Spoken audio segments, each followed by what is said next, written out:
This is the next to the last sermon in my series on being a good ally that I'm going to be sharing this year. And today we're focusing on economic differences. Now, I know this is the beginning of Thanksgiving week, but there is a great connection to Thanksgiving, because as we give thanks for what we have, we need to raise our awareness that what we have differs greatly and seek ways to alleviate the pain and suffering from economic poverty. Last Sunday was my mama's birthday. My mama's 94 years old. And last weekend, but before her birthday, Greg and I went over to wish her a happy birthday and sing to her. There her birthday candles on a chicken pot pie. And she delighted in our celebration with her of her 94th birthday. She took some time while she was eating her pie, her chicken pot pie, and we were eating ours, way across the table from her, to share with us a little bit about her life. And I thought that might be interesting for us as an introduction to this story, because my mom was born in 1926. My mom was actually born in Tampa, Florida. All her family's from Brooklyn, in that area, in southeast Bullock County. But it was a boom going on down in Florida, boom, building time. And my my granddaddy's uncle had told him, my mama's daddy's uncle had told him, this is before she was born, that if he would come down to Tampa, he would teach him how to be a plaster and concrete man, and work with him, because there's a lot of work down there. So my granddaddy went down to Tampa, and then Maddie, my grandmother, followed him, and in Tampa, and my mama was born in Tampa, Florida. She was born in a hospital, which was very unusual. Most of her sisters and my daddy's, he and all his siblings were not born in the hospital. He couldn't afford to go to the hospital, born at home. But my mama was actually born in the hospital in Tampa, Florida. She doesn't remember those days because she was quite young, but this picture was taken of my granddaddy Theodore, my grandmother Maddie Rogers, and little Christine, my mama. And you see the alligator there from Tampa, Florida. Well, that was boom times, but it didn't last. Of course, the Great Depression came. And so they had to move back home to Brooklyn, Georgia. Now, this is a picture of Brooklyn. The old town part of the town looks very similar to how it used to look, downtown Brooklyn. And Mama said that Granddaddy drove his Model T. He had a Model, he had gotten a car while he was down in Florida, was able to make enough money to get a car, drove his Model T back to Brooklyn, to the grandmama's house, and parked it in the yard. This is another picture I found, but she said he parked it in the yard, and the Model T sat there and just rusted because there was no money for gas and no money for upkeep. So it just sat there in the yard and rusted, and they had no way to walk. But she liked living in Brooklyn. She said that Brooklyn was very nice. They had all the people in Brooklyn seemed to, they went to the same churches, they went to school together, and there were some people that had more, but she said yes, they were poor, but my mama said she didn't know she was poor. She didn't know she was poor. Here's a picture of my mama. She's on the left there with her little sister Evelyn. They've got their homemade dresses that my grandmama made them on, ready for church. And they had a garden that her grandma had. And so they had food to eat. And Mama said she had no idea that they were poor, because everybody treated everybody, this is her memory now, that everybody treated everybody the same in Brooklyn, Georgia. It's the way she felt like, at least in school and at church. She said she didn't know she was poor until she moved to Statesboro, to the town. Big Statesboro, now town girls. That's when my mama realized she was poor. They moved in a little apartment that was there on the corner of West Jones and West Great West Grady and South College and West Jones. I'll get it right. South College and West Jones. That building's still there, but it's all bricked up now, but it's an apartment building. And it was just a block away from the school. That's the school that she went to school at. So she could walk up to school. And she said she went to school with these Statesboro girls and boys, and that it was cold, got wintertime. She didn't have a coat. This is one of the stories she remembers. She didn't have a coat because they couldn't afford it. But her grandmama, her mama had two hand-me-down sweaters she'd gotten from relatives, and she put them on my mama, and they had holes in the sleeves, but she lined them up so none of the holes went on top of each other, so that my mama's little arms were covered. And so she wouldn't be too cold. And mama went to school. And she said the children just made fun of her and laughed at her sweater with holes in it. And she was poor little Christine. And she felt very pained by the fact, and then she realized that she was poor. And she felt shame because they shamed her. She didn't feel shame when she was poor in Booklet, but she felt shame in Statesboro. Well, I'm going to tell you the rest of Mama's story at the end of the sermon, okay? But we're going to talk about some other things now. I'm going to give you a little introduction to the information I'm going to give you. I think all of you know there's income inequality, but here's a little true false. You can put your finger up for true, down for false, and if you don't know, sideways. Here's the first one. The 1% of people at the top, this is in the world now, the top in the world now have more wealth than the rest of the world combined. True or false? 1% of the people at the top have more wealth than the rest of the world combined. That is true. That is true. Here's the second one. All of the top 5 richest people in the world have signed a pledge to give half of their wealth away before they die. Bill Gates and Berkshire Hathaway person came up with this. So they put it out and these folks signed it. It's a hat. I'm asking, did all 5 of the richest people sign it? And that is false. The richest person in the world did not sign it. And that is Jeff Bezos, the Amazon guy. He did not sign it. Made me feel really guilty from all I order from Amazon. The United States leads the world in measures of income and wealth inequality. Is that true or false? It's false. In income, though, there are only a few people ahead of us. Mexico, Turkey, and Chile, we're way on up there for income inequality.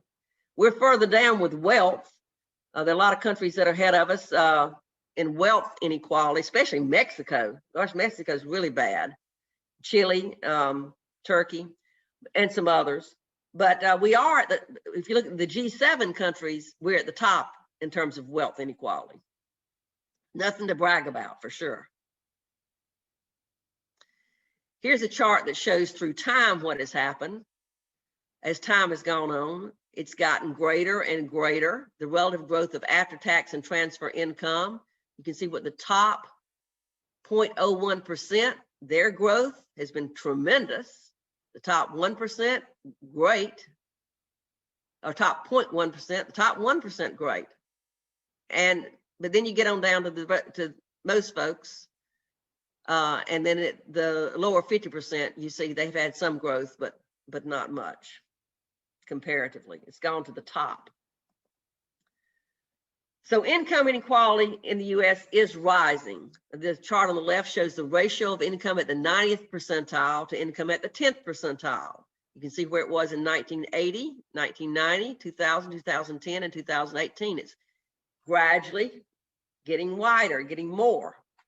And the U.S. is the highest among the G7 countries in the Gini coefficient. That coefficient has it, they look at all households, and it goes like this. If all households had the same amount, it would be 0. Everybody had the same amount, it would be 0. If one household had it all, it'd be 1. So where do you fall on that line? And the farther you are up on that line, and there's a complex formula that you can look up to see how they find that out. but the U.S. is of the G7 countries is at the top of that in income inequality, 0.434.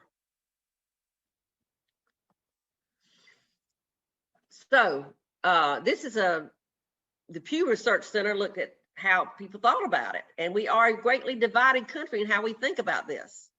They asked the question, found out how the poor people, they asked what they thought. Poor people have hard lives because government benefits don't go far enough to help them live decently. It was about half and half. From poor people that have it easy today because the government can get government benefits without doing anything in return. So it's 50 to 47%, about half and half in terms of what whether people think poor people have it hard or easier because of what the government does. But you see, it's very different depending on how political parties. For those that are Democrat or lean Democrat, those folks, only about a fourth of them say that poor people have hard lives because government the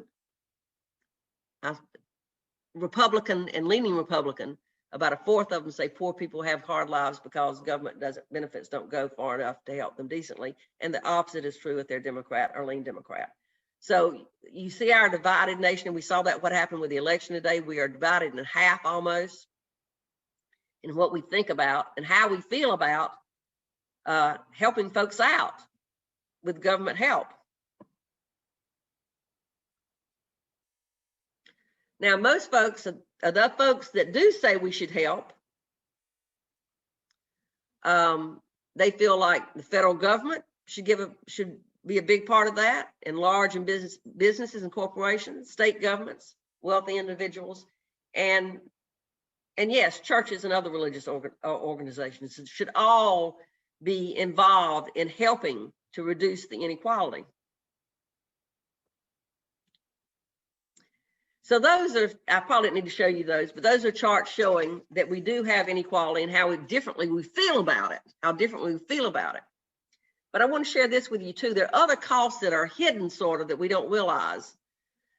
Economic and social costs of poverty are high. And I got this information from the Poor People's Campaign. Here's some of this. You see this thing about children, that story I shared with you from The Economist talked about how the children are so much in poverty, more so because the older folks do have some pretty good social nets, but the children don't.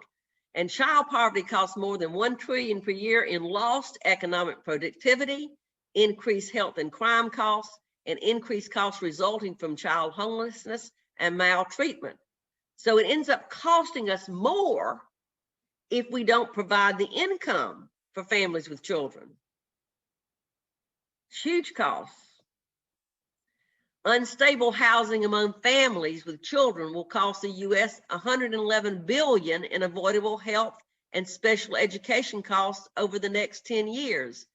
I realized after I started teaching and talking to children, some children would tell me where they lived, where their home was, and there were other children would tell me where they stay. Here's where I stay. I stay with my grandmama over there, or I stay in these homes, this project, or I stay here in this motel.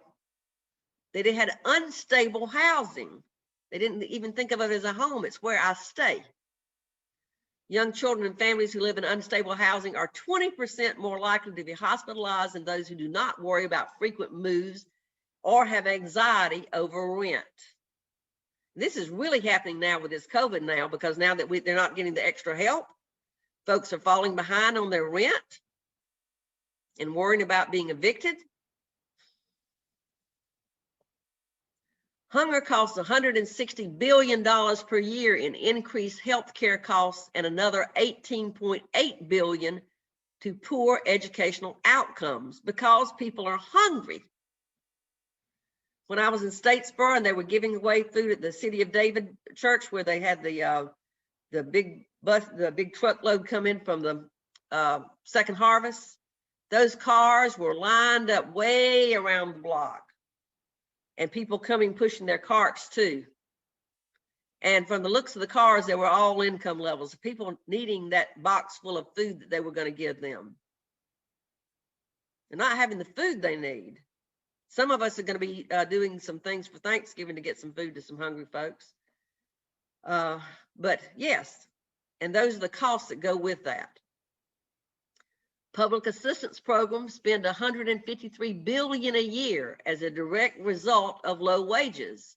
People don't like a lot of people being on public assistance. Well, they wouldn't have to be if their wages were high enough, if they had enough money in their pockets to buy their groceries.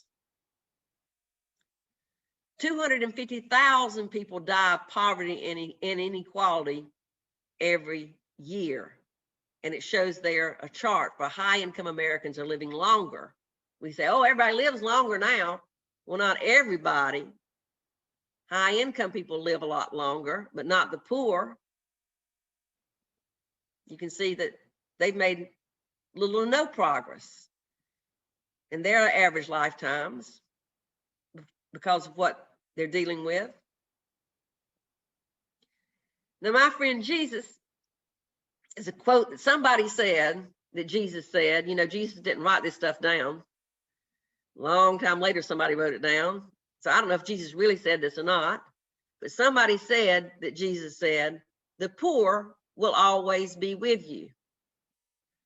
Well, the United Nations is hoping not. They set a date of 2030 for trying to get rid of poverty. That's not too far off, folks, though. I don't know how well we're doing with that. That's what he said. The poor will always be with you. But then my friend Nelson Mandela says, poverty is not an accident. Like slavery and apartheid, it is man-made and can be removed by the actions of human beings. It's not an accident. It can be removed. How? What do we do? Well, this is about being a better ally, so I'm sharing some of these things with you today. Many of you do a lot of this. One of the best things you can do is direct giving. A lot of folks, if they just had a little bit of money to help pay that rent, or a little bit of money to help buy those drugs that they need from the pharmacy, they're just on the edge here, and it's happening a lot now. And they just need some money to buy this stuff. Now, I know that we can make mistakes with this. I have enabled people I didn't need to be enabling. I've tried to learn from that. I've tried to be more selective in how I do it and be more careful about it.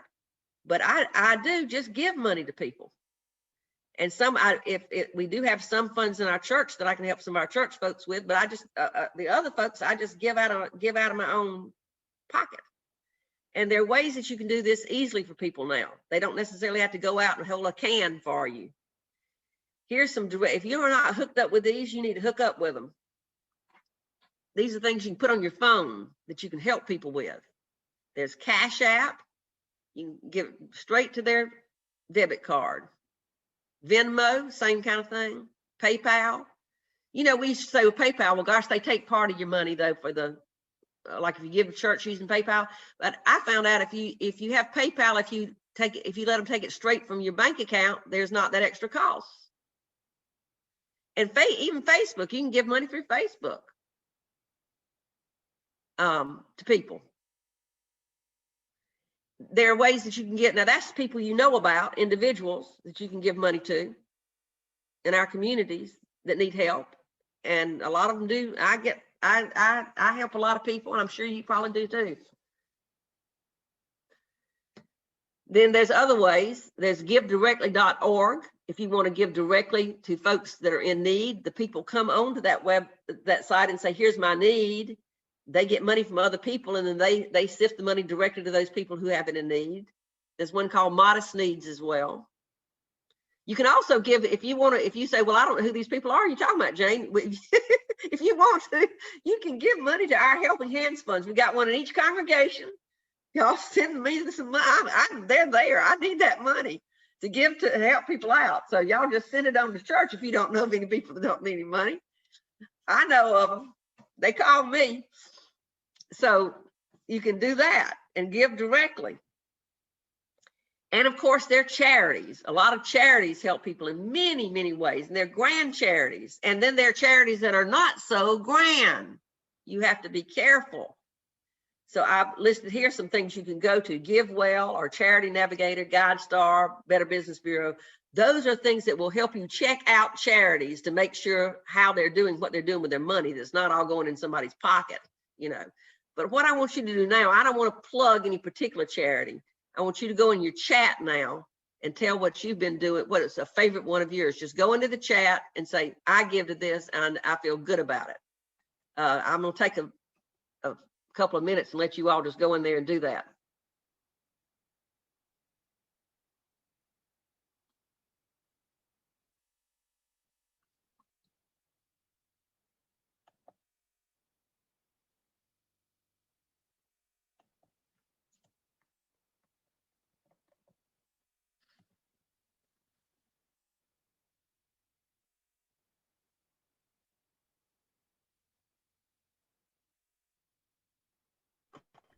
Jane, I don't have a group to join yet. It's not a group, Judith. You just go into the chat box and go into the chat box and name it and type in a charity that you think is a good one.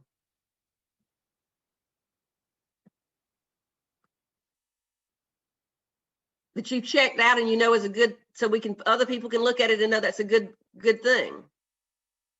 It's an opportunity for you to share with others here.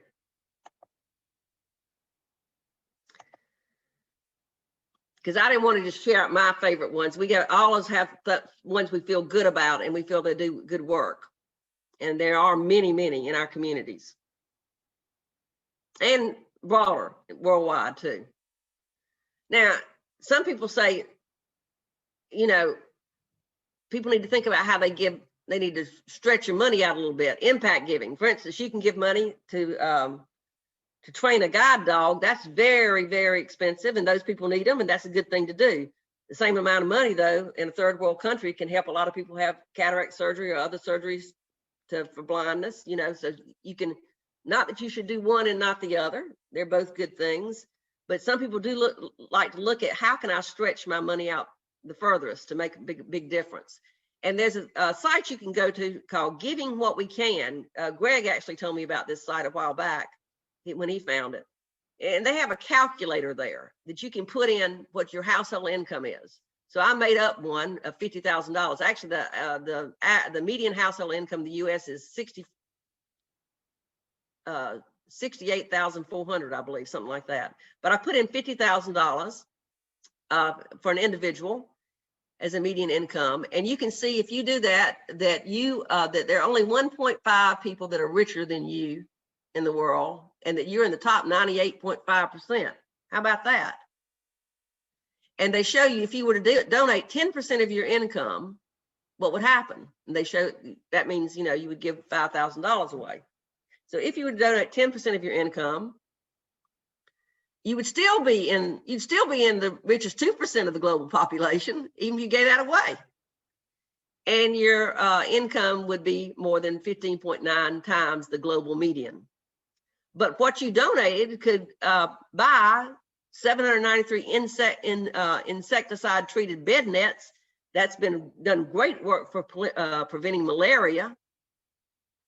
Or more than 4,065 treatments for schistosomiasis, which is a horrible water-based disease that folks get that then gets parasites down into their intestines or in their urinary tracts that are horrible. And it comes from some sort of snail kind of thing in the water that's not pure.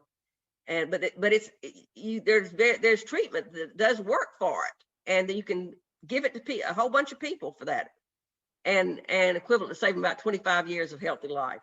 So there's ways you can stretch your money out too if you want to look at that site and see how you can make a huge difference with your income. But then we can do more than give. We can give money, but if you're going to be a good ally, you've got to take the struggle on as your own, as we talked about with other ally kinds of things. All of us need to take this as our own struggle, not think about it as, well, that's their struggle. This is our struggle because we're all better if we all get better. The American Psychological Association has 3 E words they share with allies, things that you should do.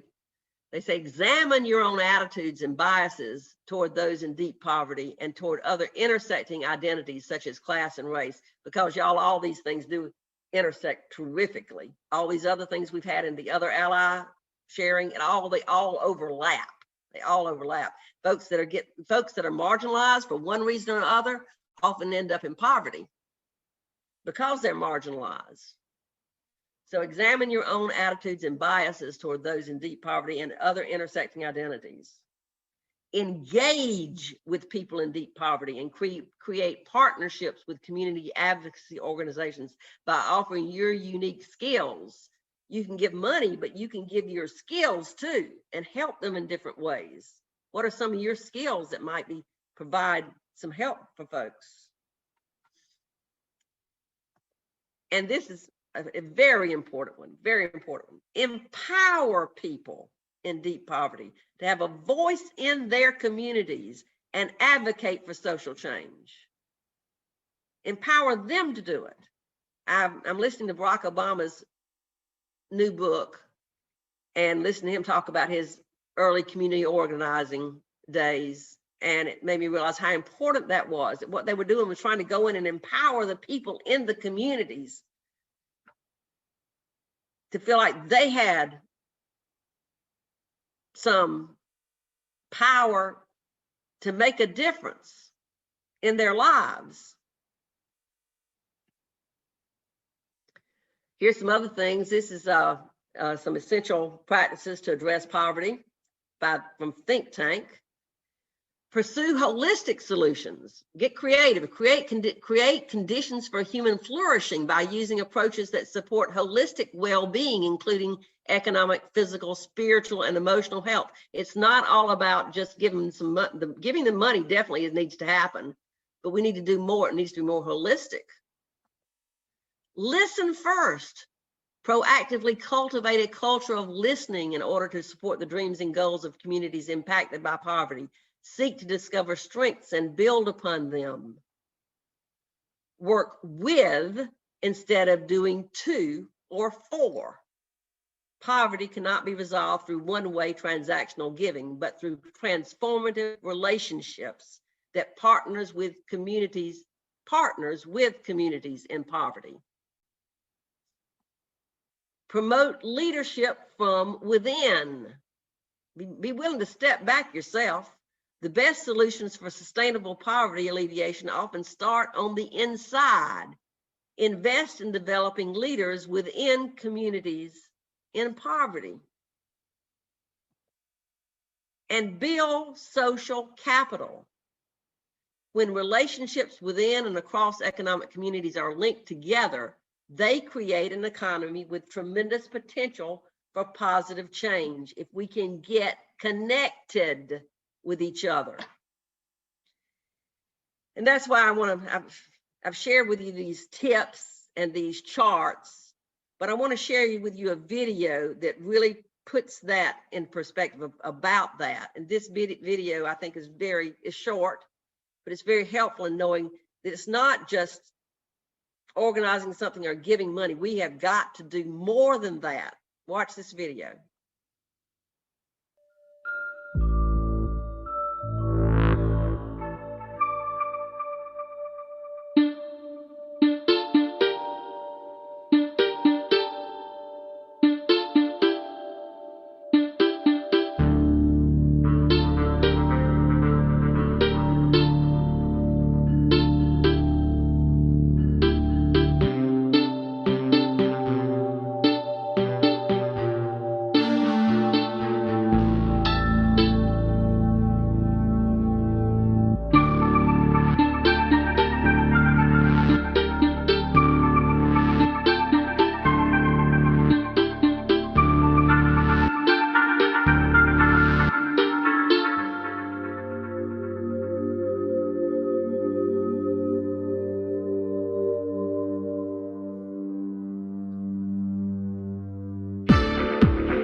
This is a moral and spiritual problem, not just an economic problem, y'all. So I told you I was going to come back to my mama's story. I'm going to tell you the rest of the story.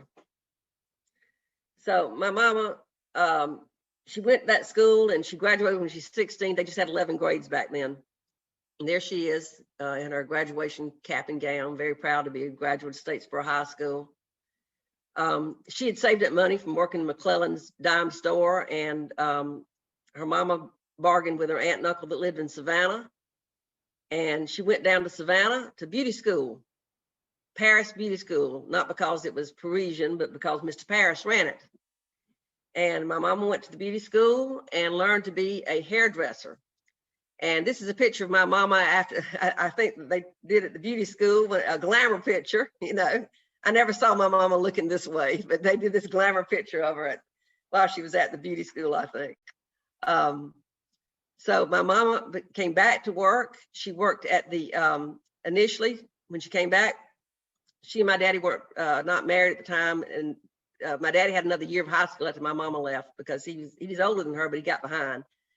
So, but when she came back, she went to work in what is the old Bank of Statesboro building that is now part of the Averett Center in Statesboro. That was a beauty shop. She went to work there because that bank had closed down during the Depression, and started saving her money. And she saved her money. Then she got a little shop in her house across from the college, and she saved her money. And she worked and worked and worked. And she and my daddy did marry after she came back. And then they built a little bit bigger house near First Baptist, and she had a shop where she could have employees. So she had like 3 other operators in with her. She was one of the first women in Statesboro to have a business where she was the boss and she had employees. And my mama, she was poor. She grew up poor, but she had a lot of privilege, of course, including a good mind and a strong work ethic. So this is like when she was middle-aged. She had in her mind, she wanted a big house like some of those old Statesboro people had, you know. My daddy said, well, you have to save up the money for it. So my mama put that money away. She saved that money doing that hair and saved up enough money herself. My mama built that house with her money. And she had to wait till she got all the money for it first and hired an architect. She drew the plans, but hired an architect to put it so that the best builder in town could build it. That's my mom and daddy when they were about middle-aged. My daddy was a Shriner. Johnny and I were grown by the time she had enough money. But she built a big house out on Country Club Road. She still lives there, that great big house on Country Club Road. This was her shop that she, uptown, when she moved the shop uptown. It was this was a luxury shop. It was the fountain of youth. And it was fine, fine, fine. And she'd had all the first-class ladies come in there for her and her operators. She had more operators doing her hair. I kept the books and did swept the hair and that kind of thing. That was my job through college, and even after that, on Saturdays I would go down and do the payroll. So when I started doing the payroll, I realized that money was coming. I didn't know it growing up. I didn't think we had that much because she was putting it all away. So, but she was making some money. So my mama made that money and built that big house. And my mama told us though that as we were sitting there with her in that big house, she was telling about growing up in Brooklyn and coming to Statesboro. And she said, you know, I never felt accepted in Statesboro, even though we were very successful, she and my daddy, in their businesses. She said they never accepted me.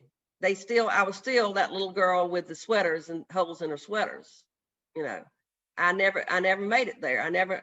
My mama thought if she made the money that she could cross that wall that was put up. Of course, most of them are dead now. And my mama's had happiness in her life and sadness too. Of course, there she is with Elena, the 5 generations, and we lost Fred, of course. Had a lot of happiness and sadness in her life. But the reason I'm sharing my mama's story, not that my mama's doing fine. She's in a lot of pain now because she's 94 and she's in a lot of pain from different things. But I'm sharing it because it's not just money. we got to do beyond that. I'm giving people money, but we have got, just like that story told us, we have to have relationships. We have to have friendships. We have to love people. It takes love and caring. We have to get to know people. We have to reach out. And then doing that will also cause them to be able to do better economically, and we can help more economically with that. And I know there are folks in our congregations who are having a hard time, and I talk to them, but I love them. I don't, I'm trying. We've got to love people. So I'm preaching love today, y'all. Preaching love, because love. We saw that video with the walls going up. That's some people say hate builds walls, but it's apathy too. Just apathy, not caring. But love can build a bridge. The Judds have a song. They say, love can build a bridge between your heart and mine. Love can build a bridge. Don't you think it's time? Don't you think it's time? Don't you think it's time? I do. We got to love people. We got to give. We got to find ways to make things better for folks. We got to break down those walls. Our country's in a horrible situation. Our world is. And I know all of you will join me and commit to this, and commit to love, commit to giving, commit to sharing what you can. May it be so. Blessed be.